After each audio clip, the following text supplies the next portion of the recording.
Okay, let's get started. First thing you have to do is you have to install Graphviz. That is brew install Graphviz, at least on a Mac. It's probably going to be sudo app install or whatever on your Linux. I already have mine, so it's going to be ask me to reinstall.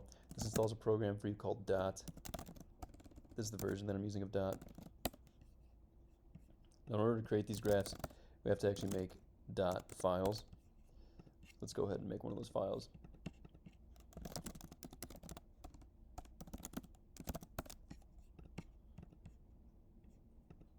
Open that up, just empty right now.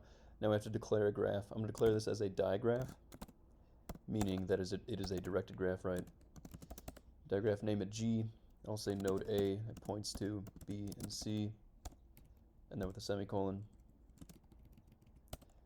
I'll say node B points to A and C, and now I'm the semicolon. Let's save it. Let's pass them to dot. I'm going to do dot dash T SVG because I want the output file to be an SVG file. And I could pass in my example dot. See here, just put it all into our terminal. So what we need to do is we need to send that into a file, an SVG file, because that's how we're saving it as. So that makes our example file. Open that up, and then there's our graph. As you can see, A points to B, and points to C, B points to A, and points to C. That's how you make these. That's really all that there is to it.